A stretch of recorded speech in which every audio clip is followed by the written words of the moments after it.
The biggest mistake I made in my business was not hiring a professional to help me with my money. Not just my taxes, but the actual plan I had for my business. I was completely lost on how to handle taxes, what to do with profit, and how to maintain my income. I had to find a better way. That's when I found Core Financial. Core Financial is a team of tax professionals that actually care about building real relationships with their clients. They run my books, keep me up to date with my finances, and make sure I'm taking full advantage of all of my tax benefits. Are you struggling with your finances? Look no further. Core Financial is a brand that is nationwide that can help you with your business. Both Nick and I are huge fans of Core, and they can help you too. Check out howtofilmweddings.com/core to schedule a consultation today. Core Financial, real relationships, no surprises.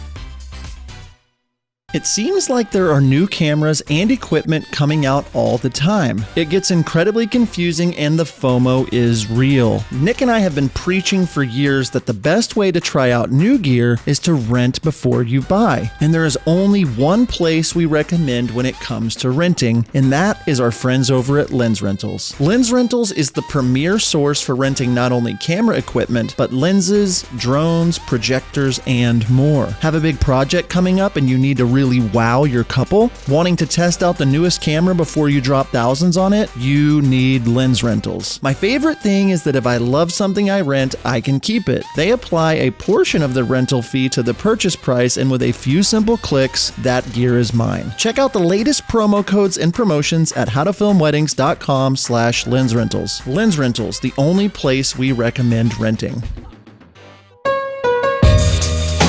Am I doing it? You just said that you were... Okay, I will do it. I'll do it. No, I'm doing it. No, I am. No, okay, you. Fine. No, me. Okay, you. For real? Me?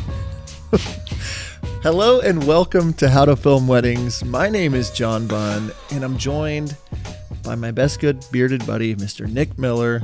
Nick, it's my birthday month. October is a big deal around here. I don't know if you know or not, but it's a big month. It's John's birthday month. I'm turning 37 this year, so the big 37.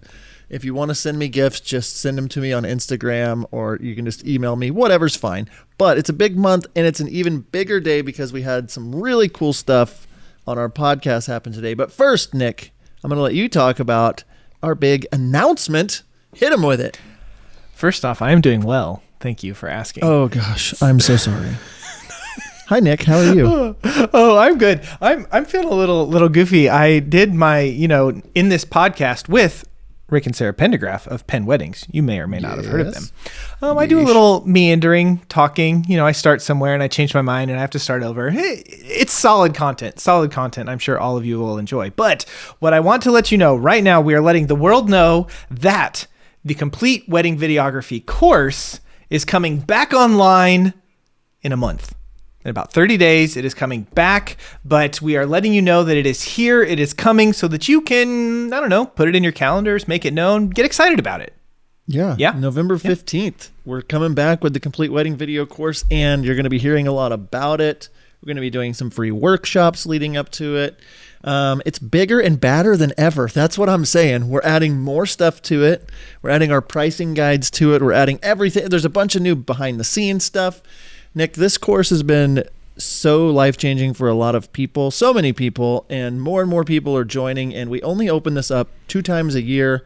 And so the week of November 15th, it'll be available for a week. You're going to hear all about it. But the main thing you need to know is that we are doing some free workshops starting the day that we open the course, November 15th and 16th, a free 2-day workshop. We're going to tell you all about it. Nick, where do they go to get on the wait list, to be updated with info? I don't know. You know that answer. I do know all that stuff. So you can go right now to CompleteWeddingVideography.com. Go to CompleteWeddingVideography.com, and there you can see everything that we have. You can kind of get more information about the course, what some of our past students have said. But we're doing a couple things with it. One, you can go ahead and sign up today for this free workshop that's going to be November 15th and 16th. Just sign up there, say whatever. But with that, you will also get a couple of free things. One, we are doing a free section of our course. It's all about our consultations and stuff. It's really solid info. We want to give you, really good stuff for free so that you can say, hey, this is what what this course is about. Also, we have a little behind the scenes video that John filmed a wedding,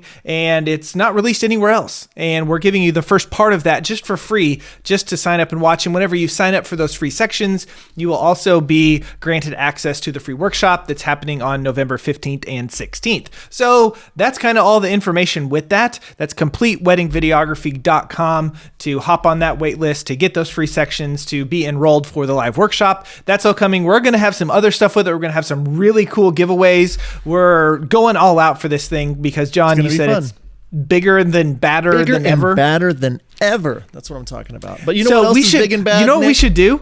Yes, what? Well, I was saying to make it bigger and badder, we should take that logo of our box, that like our artwork, and put sunglasses on it.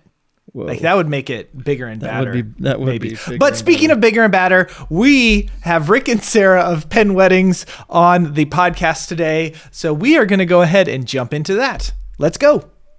Let's do it. Rick and Sarah, thank you guys so much for coming on the How to Film Weddings podcast today. How are you guys doing?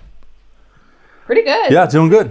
Trying to get over allergies, but other than that, we're doing pretty good. Thank you, Oklahoma. Well, yeah. Tornadoes not far from our house last right. night. Thankfully, missed us, and thankfully, I don't think anyone got hurt. But yeah, short of allergies, short of the weather, we're good. Well, good.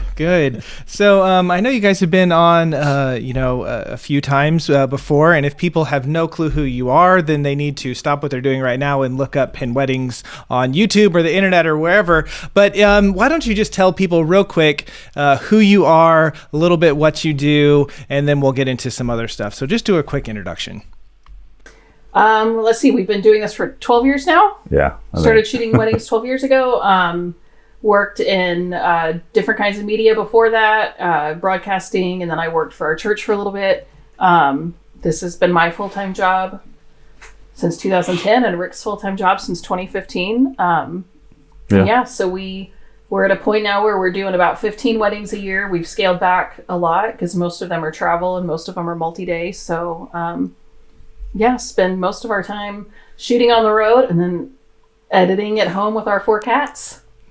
Okay, that's great. And, you guys are really, the storytelling aspect of your films is probably what you guys are known the best for. You do a great job of just like getting to the point and pulling out that emotion and getting people to react and tell stories and all that kind of stuff. And, you've been on the podcast before and you've talked about that sort of stuff. But one thing that we wanted to kind of dig in and talk about a little bit more today is, somewhat of your background. Both of you have like kind of like news media kind of background and stuff. So let's just spend a little bit of time talking about that today. So why don't you, just share what you maybe the stuff that you have learned that has really translated over into the wedding video world and that kind of stuff. How was that background really helped you guys? You want to go first? Not really. No. Not really. No. No. I always do. I do so much of the talking, so I want to give him a chance. Well, she's the smart one. I'm just the guy who carries stuff around. But no, I think what helps me at least with shooting weddings that would translate from my sports background, because I did sports, not news, but same thing, is that you have to have a plan before you go into any sports day. Let's say I'm shooting a football game, and I'm also reporting that football game, and I'm also editing my package for the football game. I had to have a plan of where all my gear was going to be at what times during the day.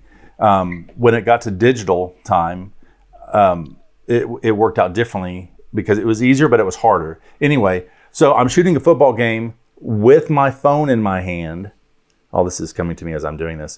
And after every play, I would click a little button to see what the clip number was, and I would come in and I would type the clip number and what happened with just numbers. And then it's almost like my own little shorthand thing. So anyway, then you had to go in and do a press conference while you're ingesting video and all this. Anyway, all this stuff to say, all this stuff is going on at once, and you've got to have a plan to make sure that you're organized to, when the wedding's going on. Okay, I know I've already put my lights over here. I've got the mic stand already out. The mic for the groom is in my bag, and I think that really kind of helped me understand on a wedding day that things are going like this a lot of times. And that's kind of how it was in the sports world during a game day type situation. So that's kind of how I think that worked for me of shooting stuff. And then just, when it comes to telling a story, it was more about highlights for me. And in the beginning of my career, it was, I'm following the ball. I'm trying to tell people what's happening, even though they've already seen the game on television. That was kind of the lazy sports guy side of me. But then when I started maturing and doing sports reporting, then I realized, hey, there's a story within the story, and try to shoot that way, try to find that story within the story and tell it in a way that was, people would remember, oh my gosh, I didn't realize that happened in the game, instead of just so-and-so scored a touchdown. Well, and specifically... Was that good or not bad? I don't know. I don't know if that was good at all, but... It was medium. It was a minute and a half worth of rambling. Okay. Yeah. It was acceptable. But to expand on that into some specifics, so first, what Rick was saying about shooting, I mean, we've had several weddings where, even though it's not my favorite thing, where it's like, all right, so we're going to do our first dance, and then we're going to do a salad course, and then we're going to do a toast, and then we're going to do the next course, and then we're going to do father-daughter dance, and then we're going to do the main course, and then we're going to do some more toast, and then we're going to, like, instead of it being this perfect, neat little chunks, everything is really mixed up, and you can't approach that just like willy-nilly. Yeah, I mean, we most of the day we're on 2 cameras, maybe 3, but during like the ceremony we do have 5 cameras, and during formalities we have 5. Therefore, at our disposal, we're usually not using all 5 at one time. But there have been a lot of weddings where it's like, all right, this one is ready to go on a tripod for this. This one's ready to go on a gimbal for this. This 70 to 200 is ready on a tripod, even though this camera will be on a different lens. And like, we go into it with a very literal game plan of, the minute this event's over, you're getting that light, you're moving that light while I'm moving this camera. 'Cause you will miss something at certain weddings if you're not that on it. And admittedly, I'm a little high strung on wedding days. Just a smidge. Rick, careful, buddy. I know. Well, yeah. We've had the discussion. Just a tiny bit. But that's why, because it's easy to miss stuff. And we've had people ask us that before. They're like, man, how do you, they started toast when we weren't expecting and our audio wasn't rolling yet. And I'm like, my audio rolls on the entire reception, start to finish, because you never know when someone's going to do that to you. And cameras are ready to go in positions. A lot of it really is just about being ready. And I'm sure some of that does come from my news background too, although admittedly, breaking news was not my favorite thing. Live shots, breaking news, that wasn't. I got into it to do long form. Like, I wanted to do magazine type show, 60 minutes type stuff. I wanted to do long form storytelling. So I never was a fan of the breaking news, but she was great on the grass fire, man. I'm telling you. Flames behind her. Oh, man, we need that footage. That's one thing people I think don't understand the difference sometimes between when you see like wildfires in Oklahoma versus California. In Oklahoma, they are literally creeping along the ground. So yeah, you're standing in the middle of a wildfire doing a live shot. It's like, I'm looking at it, I'm okay. Kind of feels like a wedding, though. It kind of prepared you, I think, so. It's like, oh my gosh, there's the fire. It's happening. There it is happening. There's the father of groom coming in. Okay. So one of the things that Rick really touched on, with his background and stuff is, making a plan. There are so many people that come in and they, especially when you're first getting started, because you don't know, right? But you don't really have that plan. Or even people that have been in it for a while, they're like, man, why don't my toast look this way? Or why can't I get, this? It's because, you're not thinking ahead to talk to the planner, to talk to the couple, to say, hey, venue, can we turn the lights off during, all of that kind of stuff. So that's really good advice to like plan ahead, think ahead. And after you film, a few weddings, you kind of know the flow of what's going to happen for the most part. As you think back on your, news media days and that kind of stuff, and you would put together these little things, I have one question that's kind of 2 parts. So one, what would you say is something that you learned there that, has helped you? And then are film weddings, and maybe it's that same thing of, the being planning ahead and that kind of stuff. But what is something maybe that, you scrap that. Let me just ask you this question. John's gonna start laughing at me. Okay, all this stuff that Nick was like, "You go next, John," and I was like, "Okay, I was ready." And then Nick went next. I have something in here. I'm just having trouble getting it out. Going with the flow. Yeah. Okay. So, Blake, don't cut this out. Leave this whole part, Blake. why would you cut it out? Like, why make me look stupid? Like, why would you cut it out? Okay, you could cut it out. Okay. No, don't cut it out. I don't want you to. I want to look stupid. I'm totally following This is us. you. This is I the got real you. moment. Yeah. Don't Yeah, cut it out, no. Blake. Leave it. Here we are. Okay. This question. You obviously have media background. You did news. You went to school. You learned that sort of stuff. What are things that you are seeing filmmakers do today in wedding world that just drives you crazy as having that thing, that background that if people would just take these couple of things from what you guys know, it would elevate their films and make them so much better. That's a great question, Nick. That's a good question. It took me a while to get there, but I got there. So what are a few of those things? Okay, well, I'll answer in a way that'll take me a while to get there, but I'll get there because what the question you started with, I think kind of leads into. Will you let us know when you're getting to the point? Yes. Okay. I will let you know when I'm getting to the point. Okay. It's 2 points. I'm answering the question. I'm going to answer the question you scrapped. So definitely don't cut that section out because I'm going to answer that too. Stay in. There we go. It's staying. I think the thing that has benefited us the most is also the thing that sometimes I have to work to get out of, to be more creative. But it also lends itself to the things that drive me nuts. So one thing I think a lot of people coming up now don't think about or just haven't experienced is tape to tape. Nonlinear editing wasn't a thing when we were in news, or when I first started out, the promo department, the people, making the things about here was our amazing severe weather coverage last night. They had an Avid. No one else did. The newsroom didn't have an Avid or any NLE. Everything was tape to tape. I made the mistake last night of asking Rick. I'm old. Can I'm you old, but I'm really not that old. quick explain what me like tape I'm a to tape 5-year-old. means? Yeah. Yeah. You're saying these words and I'm just thinking of the people that are 22 right now that are just getting started that have no clue what that phrase means. Show and tell time. We couldn't find our beta tapes, unfortunately, but they were about that big. When Rick started, he even had to do 3/4 inch. Those tapes were about that big. I made the mistake last night of asking him. So Rick's 12 years older than me.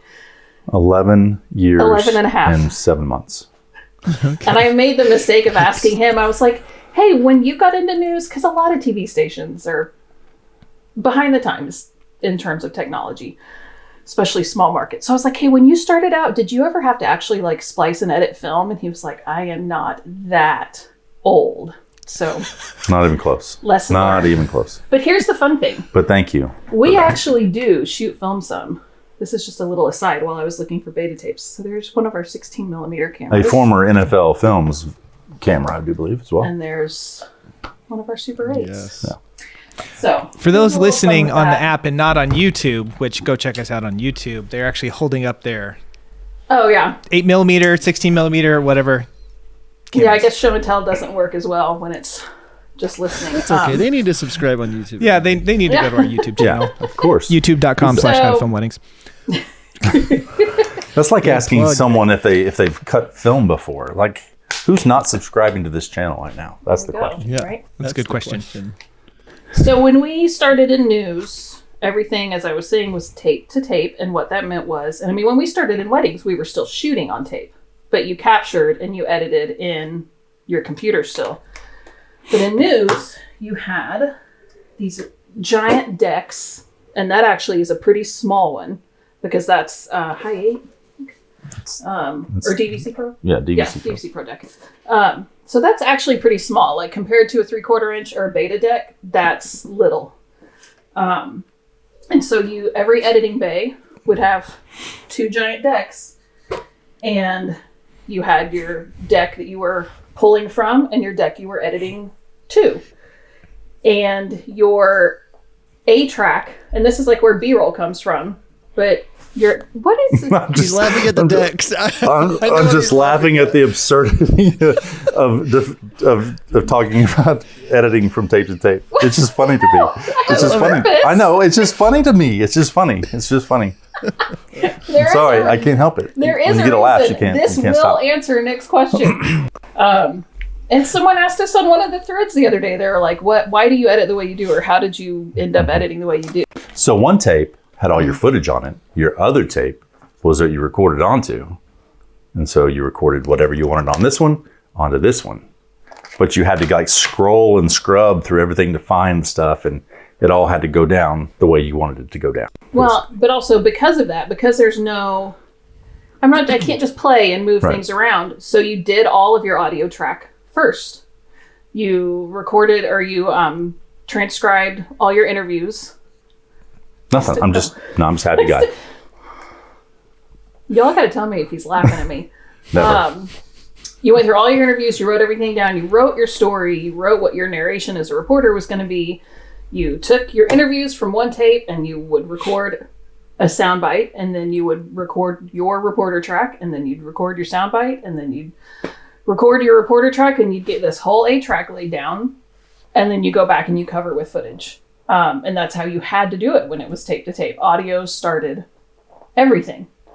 You didn't have a choice. So we learned in a system where audio drives everything. You might know this will be a cool opening shot, this will be a cool ending shot, but every edit you did was based on sound first. And that really is still what drives our editing style today. And admittedly, there are times where I have to remind myself not to get so hung up on that, to go ahead and play with things more, to not feel like I have to know exactly what I'm doing when I sit down to do it, because that is something I think that made my editing pretty slow for a while, is I wanted to know exactly what I was doing before I started the process, because that's how you did it in tape to tape. Yeah, there was no, I really like the way I could make my ending now in nonlinear editing. I can have it already done and already sitting there. But when it was tape to tape, you had to wait till you were to that point of your edit before you could do anything. And so if you had that inspiration, ahead of time, you had to kind of remember what that inspiration, make notes, what that inspiration was, and do it later. So it's definitely made it easier to be able to bounce around and do different parts of your story or your wedding film, instead of having to start, at 0, on the counter, and here we go. We're going to go all the way through it.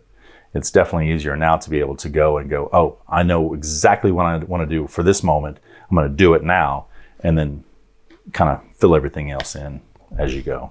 So, I guess answering the first part of the question, that is what has motivated our editing style and learning to build everything from the sound, from the audio. And again, I think that really is what's defined our work, and we don't want to get away from that, but we have had to learn to not always feel so stuck in that routine and getting ourselves to be more creative sometimes. But to answer the annoying part, like what irks me in news, one of the things you're taught a lot is, basic rules of sequencing, wide, medium, tight, basic rules of framing, avoiding jump cuts. And I see so many things where shots seem to be put together with no motivation. This is pretty, this is pretty, this is pretty, and I'm just slinging them all together because they're pretty, but there's no motivation to the order of them. There's no sequencing. But mostly it's like constant jump cuts. And jump cuts have a place. If you're doing a funky edit, if you're having fun with it, go for it. But I'll see lots of films where why on earth didn't you put some kind of cutaway here? Why did you put these 3 shots back to back? Because it's one of the things that I think affects the viewer on a subconscious level. Even if someone doesn't know why that felt funny to them, that felt funny to them. And it kind of takes you out of absorbing the story. So yeah, needless, non-creative jump cuts. I love all of that. I love what you're saying. I've seen it in your films for a long time. Whenever you guys came, for people that don't know, Rick and Sarah are in the same market as I am. I used to watch Rick when he was on the news, every Sunday night. And it's like I was all about watching. He did a really great job. And so they came in. You and my mom were the only two viewers. Yeah, the two viewers. Yeah. But like, I had filmed a couple of weddings. My first wedding was in 2007. I didn't know what I was doing. I didn't really have any background, and I didn't have any, like, it was just like, I think I like this. And I learned how to do it over the course of several years. So you guys having like that background where you started like that, I remember seeing your films and being like, whoa, this is so different than what I had currently seen in the Tulsa market with animated, like rose petals falling down with like the ceremony, like coming in like script font, and then now offering HD. It was like this whole thing. But then you guys came in and it was like, oh, I could get behind, like I could do this for a while if I could create stuff like that. So I've always been just like an admirer of all of that. And it makes sense knowing, oh, you guys have all of this background. And so first of all, thank you for the Sunday night football. It really helped me to fall asleep on Sunday nights. Really, I'm just kidding. No, but we have a lot to talk about. You guys have the wedding film retreat. There's a lot more to talk about, and we're going to do that after this break. Hi, it's Michael from Wedditor. We want to thank everyone for the incredible support we've received since sponsoring How to Film Weddings. Yes, we've had some growing pains, but we've had far more wins.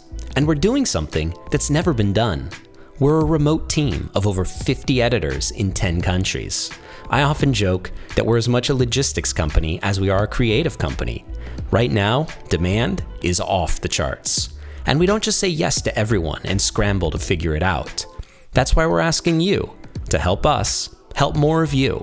In short, we're looking for more talented Wedditors. Part-time or full-time, work from where you want, when you want, as long as you hit deadlines and deliver quality. It's a chance to get paid while growing as an editor. Our project managers work with you, explaining why something feels right or doesn't, because there's always a reason.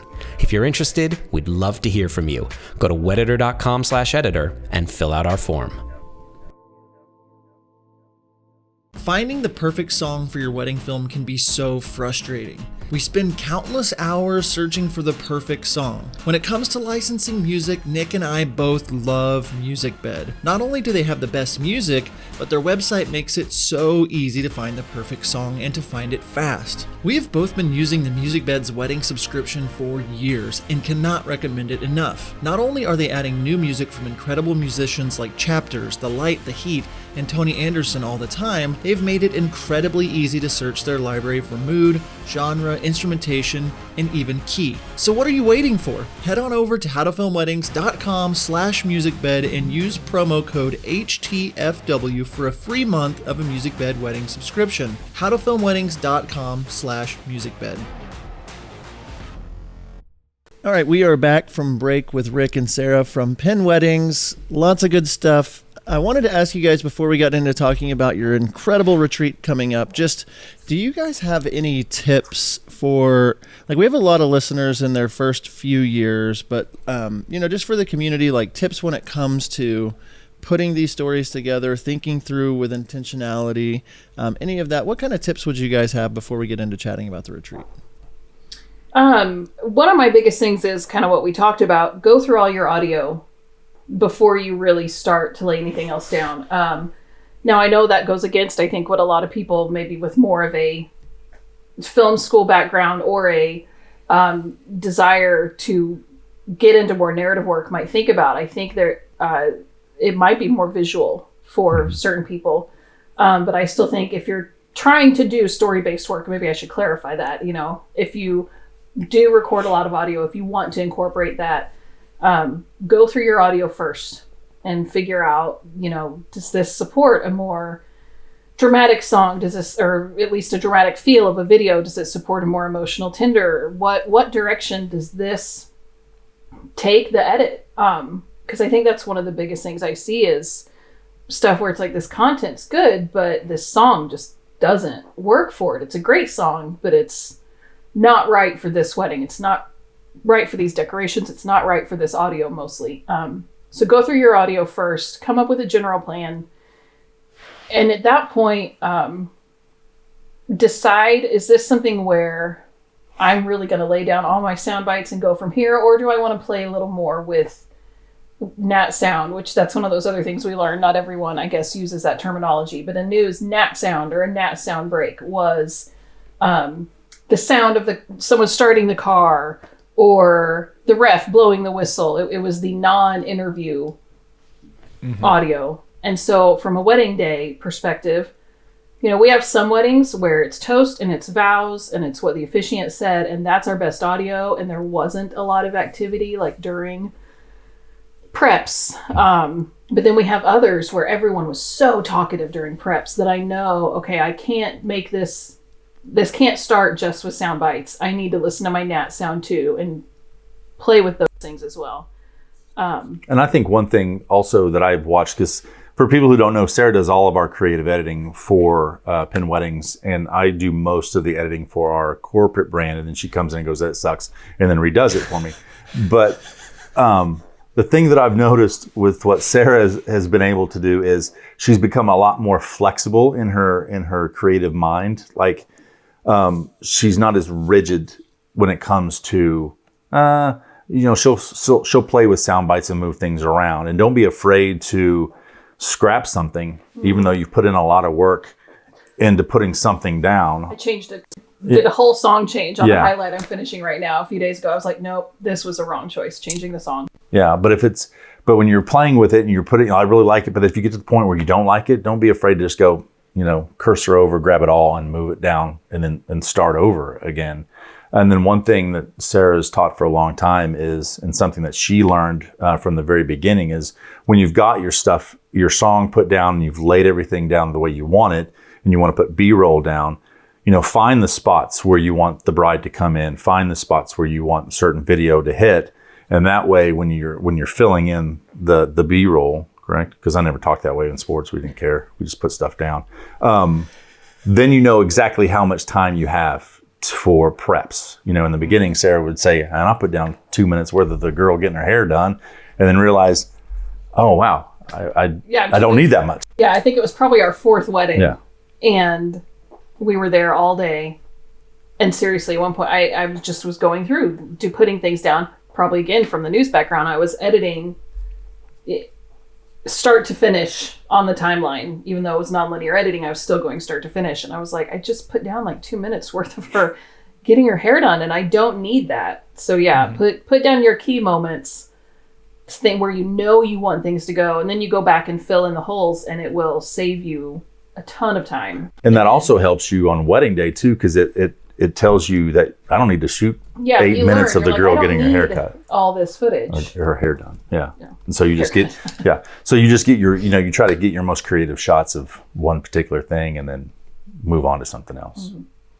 Yeah, that stuff's really good. I know I've said this before on our podcast and shared with you guys, but when I did my little one-day workshop where I sat, I think where Rick is sitting in your house, right there, we were talking. No new decoration. It's all the same. It's all the same 5 years later. One thing that you told me that has stuck with me for this, and I'm still a stickler on it, is whenever people's mouths are moving, like you need to hear something. And like to this day, if we're doing portraits and, it's a really romantic moment and their mouth is moving, I'm like, okay, we can't use that because that, or if their mouth is moving, you need to keep that natural audio, so you can put those two things together. To this day, that's something that has stuck with me, that as I'm editing films, as I'm watching my stuff, like, nope, we have to change this because of that reason. So that's a big tip. And I really like what you said earlier about, matching what is going on with, like, if someone's telling a story and we're talking about dad, okay, now is a great time to actually cut to a shot of dad, so we can, or, whoever, so that we can do it. And there's so many times where I watch people's films today and I'm like, you missed a great opportunity to really tie this story in better and make it connect more because you weren't matching those two things up, what's being spoken. So those couple things have stuck with me for now, and I attribute that to you guys. So you know what you're talking about. You do great work, and because of that, you have this little thing called the Wedding Film Retreat. And so you can share your knowledge with the wedding filmmaking world, and you bring people in to come speak and all that kind of stuff. And we wanted to give you a little bit of time just to share about it. So tell us all about the Wedding Film Retreat. Yes, we are excited to be going back to Mexico, back to Puerto Vallarta. The first year that we did the retreat, we did several small ones across the country. And then we realized to really achieve what we wanted, to make it be something that gave people a chance, not only to learn, but also to chill out, to get that break, to make it a little bit of a vacation too, instead of doing, just a couple days and doing several locations. We said one location and make it a week. I guess it's actually 4 nights. So we do Sunday to Thursday. And people can stay a couple extra days too. And our second time around, we had discovered, thanks to a couple industry friends actually, Leslie Layton of Leslie Layton Films and Chasen Shaw, who does several things, has a DJ company and a lot of other things. The two of them got married in Puerto Vallarta. We shot their wedding at this villa, and we were like, this would be an amazing place for the retreat. And we've had it there twice. It's called Casa Azul Profundo.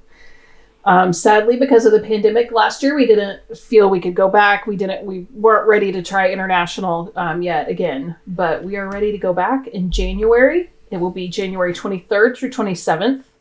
And we do also, because a lot of people make a vacation of it, a couple things we do.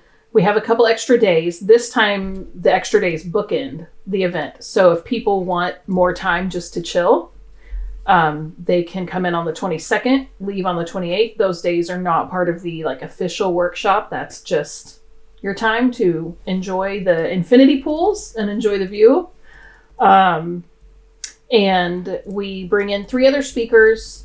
It is a very small group event. We've kept it that way on purpose because we really want a lot of it to be about the intimacy of it. The gatherings in the living room. A couple years ago, we watched someone, I think it was Susan. Yeah. Shout out to Susan of Light Parade Films if she sees this or hears this. We watched first wedding films. So everyone brought their first wedding video that they did.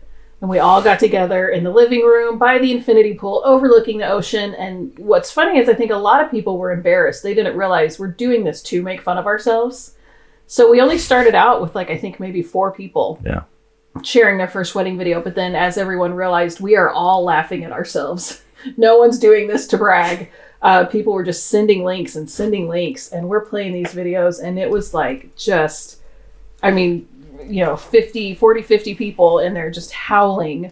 I guess I should mention that too. So we limit the actual workshop to 30 people. But again, because it's like a vacation, we give people the option. We call it a honey, bring your honey, but bring a spouse, bring a significant other. If you want someone else to come along with you, there's just a rate just to cover our costs, because it is all inclusive. The villa has an amazing staff who they clean your room daily, and they serve you poolside drinks, and they do the meals daily. We do family style meals. Yeah, but the vibe is what I think is the coolest. I think about our retreat. Not that others things aren't cool too. The vibe is what's cool about ours. Yeah, we got the vibe. You know what I'm saying? No, but it's we have a session in the morning and a session in the afternoon ish time. I guess it's early morning, early. We do a couple sessions on Monday, a couple sessions on Tuesday. But they're kind of spread out. So you have lots of time to, relax and have a nice breakfast, then go to a session. We take a break, go get a margarita, come back, finish that session, and, hit some pool time, come back and do another session. And then the afternoon is off to do whatever you want to do. And a lot of those moments where you build the relationships, because I don't know how many times we've seen, because we have a Marco Polo group for our retreat. So everyone who's been to the retreat is on this group, and they're always like, hey, I need someone to shoot. And they're pulling second shooters from our retreat that they met because they trust them, because they've been there. They've sat there and talked to them over the course of a few days and built that relationship and built that trust and built that friendship. And I think that's what's so cool about the in-person learning is just the relationships you build. And I've said this ad nauseum. I know I've said it all the time, but that was what, that's what really got us to loving the industry back when we first started in 2008 or 9, was, we went to the workshops, we went to WPPI, we went to WEVA. And WPPI took several years. Yeah. But yeah, back then it was WEVA and InFocus, and those aren't even around anymore, I don't think. yeah, but we have lifelong friends now because we went to a workshop and met someone in person. And I think that's what's so cool about the in-person learning is just the relationships you build, the friendships, and kind of the resources too. Because if you need someone to second shoot, we've had people come help second shoot with us because we trusted them because they came to a retreat or we met them somewhere. And so yeah, I'm rambling now, trying to figure out how to land the plane. But that's where a lot of the learning takes place too. I think that's one reason we don't. We have a schedule, but we don't pack it too full. Not only because we want people to be able to relax, but also because you will have. So there's a part of the villa, and so I won't talk too much about the villa, but two of the main reasons we loved it for the retreat.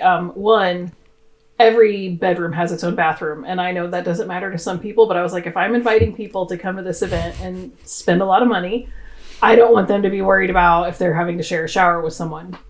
That it's the only place we've ever found that is like private villa with this many bedrooms where every bedroom has its own bathroom. So you get your own bathroom. But also it has this really cool area where it's where we dine.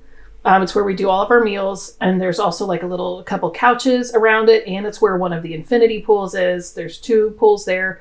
But this particular area just kind of became like the real gathering place. And, you would have a group of people in the pool, but just a few feet away, a group of people on the couch, a few feet away, a group of people at the table. And some people might be playing board games and other people might be shooting something and talking gear. And, people poolside talking about how they edit. And so it, outside of even the scheduled activities, there's a lot of learning that still goes on. So yeah, we have a lot of fun with it. It's a grown-up slumber party with gear. Yeah. And industry conversation. And margaritas and guacamole. Yeah. Before. Yes. Exactly. I did want to give you guys a chance too. I know you bring in other people to speak.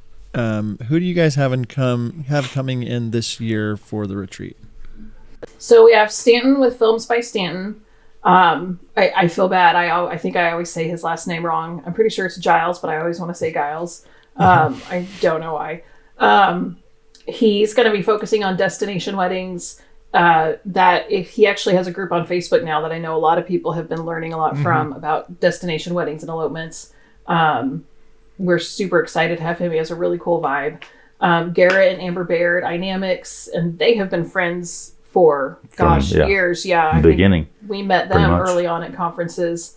And if you look at their work, you'll see over the past few years, they've really embraced spicing things up, I guess you could say, with some unique lighting techniques, some unique effects and stuff that, for people who feel like, I feel like I'm missing out on this one little extra something. I want to add that little bit more. I don't know. Is pizzazz a cheesy word? No, I like pizzazz. pizzazz is to good. my films. Yeah. Jazz hands. I think if you look at how their work has evolved, they've done that a lot. And they are Sony ambassadors. Yeah. So if you're a Sony shooter, they know everything there is to know about Sony Artisans. Is that what they say? Yeah, I think so. And Crazy- then Ryan crazy Coda, who is an incredible sound designer. He actually is working on Grey's Anatomy right now. Has worked on a lot of major films. He does a lot of big stuff sound wise. But we've actually had the pleasure of, for 4 years now? 3? Sure. Seriously, I'll say 2 years and then I'll look at a calendar and go, nope, I was wrong on that. That's been 4 years. Where'd it go? For a few years now, he has done the final sound mastering of our films. So, we still do all of our editing, all of our own editing.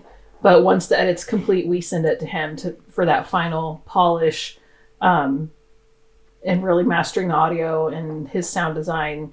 It just, because audio is so important to us, that's something that we said was worth the investment. And so we can't wait to see too what he teaches and to help everyone else, hopefully boost their audio game too. So those are our other speakers. I was going to say this year, I guess technically it's next year, but this coming retreat for January. Yeah, and as an episode drops, you've just kind of opened up registrations. Where can they go to find all of that?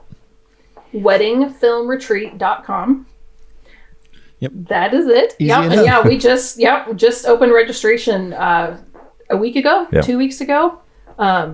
Yeah, you'll be seeing some stuff on social media too in the coming days. There's also an interactive tour right on there where they can go and look at the villa and pick a room that you would like. When you register, you do it by selecting your room.